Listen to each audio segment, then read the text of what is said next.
এই যে 5ই আগস্টের পরে দেশ থেকে কি কোনো কর্মীরা পালাইতে পারছে নাকি নেতারা পালাইছে?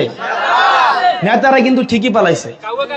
নেতারা কিন্তু কিচ্ছু হয় নাই, নেতারা কিচ্ছু হয়েছে। এখন কর্মীরা পলায়নের মধ্যে আছে, মামলার মধ্যে আছে। আর একটা পক্ষ তো আছে মামলা দিয়ে এখন একদম আবার একদম 16-17 বছর ইনকাম ঢালা ছিল, একদম মামলা দিয়ে আবার পুষাই লিছে, একদম 250-300 করে মামলা দিছে।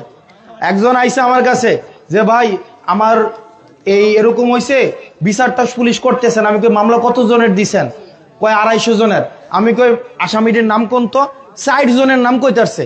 আমি কে ভাই 246 জন কেডা? কয় আমি তো কইতারতাম না, এটি তো হেতারাই না ঢুয়াইছে। তাইলে 250 জন মামলার মধ্যে নাম ঢুকাইছে। ওই যেই লোকটা কয়দিন পরে যদি সে যখন আসে, যদি নিরপরাধ কোনো মানুষের যদি মামলা দিয়ে থাকেন, সে কি আপনার উপরে প্রতিশোধ নিবে না? নিবে কিনা? 250 জন মিলা কি কোনো মানুষের মারা সম্ভব? 250 জন ছিল কোনো সময়, 350 মানুষ ছিল। তাহলে আপনিও তো সচেতন, আপনি নিজে মজলুম বুঝলাম, কিন্তু আপনিও তো একটা জুলুম করলেন। ধরেন আপনি মজলুম, কিন্তু 350 জনের নামে যখন মামলা দিচ্ছেন, আপনি কি মজলুম? আপনি একটা জুলুম করছেন না?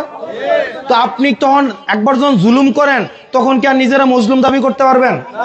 তখন আর মজলুম দাবি করা যাবে না। এই কারণে আমাদের নিজের দায়িত্ব। আমাদের নেতা খারাপ, নেতা গমচুরি করে, নেতা কানাডা বাড়ি বানাইছে, নেতা আমেরিকা বাড়ি বানাইছে, নেতা কলকাতা পলাই গেছে গা, কিন্তু ভোটের আগের দিন রাইতে যে 2000 টাকা করে নিছেন। কত করে? 1000 টাকা করে দিচ্ছে। আমি শুনছি গতবার নাকি এমন হয়েছে যে রাতের 3টার দিকে দরজা টোকা দেয় বাড়ি থেকে, আর ভিতরে আমরা 6 জন। তাহলে নেতা 5 বছর খারাপ, কিন্তু আপনার যেই দিন নিজের হাতে একদিন ক্ষমতা ছিল, ওই দিন কি আপনি ভালো ছিলেন? নেতার তো 5 বছর ক্ষমতা ছিল, কিন্তু আপনারও তো খোদা একদিন ক্ষমতা দিছিল কিনা? কিন্তু আপনি একদিন ক্ষমতা পাই তো এটারে আপনি পুষাই লেছেন। তো আপনার হাতে যদি 5 বছর ক্ষমতা যায়, তাহলে আবার চিন্তা করেন কি করবেন। এবারও তো ইট্টি খাইছে, আপনি তো মারিডিও খাই নেবেন। তার মানে কি এই পুরা আমি নেতা খারাপ নেতা খারাপ নেতা খারাপ বই কইলাম, ও নিজের আমলও তো দেখতে হইব। নিজের আমল দেওয়া লাগতো না? একটা কথা আছে, এটা হাদিসই আছে, আপনার কর্ম অনুযায়ী আপনার নেতা নির্ধারিত হবে। আপনি যদি সৎ হন, আপনার নেতা হবে সৎ। নেতা হচ্ছে আপনার কর্মের কামাই। নেতা আপনার কর্মের কামাই। ভোটের আগের দিন রাইতে আপনি একা নাইলে 2000 টাকা নিছেন, একা। আপনি কত খাইছেন?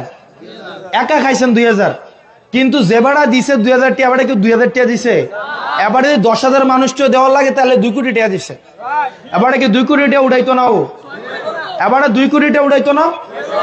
তো এরপরে যখন আপনি ইউনিয়ন, তো আপনি না ভোটের আগের দিন নিজেরা বেচা দিলেন। তো নিজেরা বেচা যখন আপনি আবার ইউনিয়ন পরিষদের থেকে জন্ম নিবন্ধন সার্টিফিকেটটা নিতে যাবেন, হেবারে তখন 500 টাকা বয়ে থাকবো। তখন আপনি যখন কইবেন কিও তোমারে আমি ভোট দিয়া ইয়া বানাইছি, চেয়ারম্যান বানাইছি, এটা তো ফ্রিতে দিবা, হেবারে আমি কি তোমার ভোটে হইছি নি? আমি তো টেয়া দিয়ে হইছি। তখন কি আর কিচ্ছু করার থাকে? তখন আর কিচ্ছু বলার থাকবে না।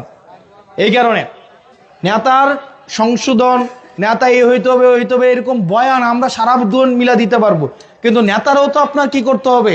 আপনি একটু সুযোগ দিতে হবে। এই যে ধরেন, এই যে আজকে এখানে আপনারা বসছেন, আপনারা, আমার যদি এটা মনে হয় যে আপনাদের এখানে সবাইকে আনতে আমার টাকা লাগবে, এখানে কেউ টাকা পয়সা দিয়ে আনছে? টাকা পয়সা দিছে? ধরেন মাথা প্রতি 500 টাকা করে দেওয়ার লাগছে, তো 500 টাকা করে দিলেও তখন 50,000 টাকা লাগতো না? মানে আমি 50,000 টাকা কোন জায়গার থেকে দেন? আমি তো কারোর থেকে টাকাটা আনতাম না। আমি তো যখন এই এলাকার কন্ডাক্টরের থেকে টাকাটা লইতাম, 50,000 টাকা লইতাম। বা আরো আমি তারা কইতাম যে আমি নির্বাচিত না হওয়া পর্যন্ত তুমি আমারে চালাও, নির্বাচনের পরে আমি তোমারটা দেখবো। তাহলে আমি কেমনে দেখবো? আমি দেখবো সিএনজি স্টেশনটা পরে তারা দিলাম, তাহলে সিএনজি স্টেশন থেকে 100 টাকা করে তুলবে প্রত্যেক সিএনজি থেকে। আমার কাছে বিচার দিলে আমি অন্যদিকে তাকাই থাকবো। তাহলে আপনি খাইছেন 500 টাকা, আর সারা 365 দিনের লাগে আপনার উপরে আমি জুলুম করব। আপনি নাহলে ভোটের আগের দিন 1000 টাকা খাইবেন, কিন্তু রাস্তার 2 কোটি টাকা নেতা খায় ফেলবো, আপনি তখন টেরও পাবেন না। আপনার 1000 টাকা 1000 টাকা না, 1000 টাকা 2 কোটি টাকা। মনে রাখতে হবে, যে নেতা হওয়ার আগেই টাকা দিয়া হইতে চায়, কিনে ফেলতে চায়, সে সব সময় তার মধ্যে সে অসৎ উপায় অবলম্বন করার জন্য চেষ্টা করবে। এই জন্য 2 পক্ষের থেকে আমাদের সচেতন থাকতে হবে। যারা রাজনীতিবিদ আছে তাদের প্রতি আপনারা একটু এহসান করেন। এটা বিএনপির রাজনীতিবিদ, জামাতের রাজনীতিবিদ, এনসিপির রাজনীতিবিদ, যেই হোক, এটা আপনারা একটু এহসান করেন। আপনারা কাউকে টাকা পয়সা খরচ করতে দিবেনও না, কেউ যদি টাকা পয়সা খায় তাকে প্রতিরোধ করবেন। আমাদের ভাই তৌফিকও নাই, আমরা দিতেও পারবো না। আমি ওই দিন বলছিলাম, মনে আছে মাওলানা ভাসানী বলছিল পশ্চিম পাকিস্তান রে যে সালাম আলাইকুম, বলছিল না সালাম আলাইকুম। আমিও টাকা দিতে পারবো না, 1 টাকা দিয়ে আমি রাজনীতি করতেও পারবো না, আপনার থেকে আমি আনবেও না, আমি আপনাকে দিতেও পারবো না। যদি রাজনীতি করবেন, নাইলে সালাম আলাইকুম। আমার দ্বারা সম্ভব না।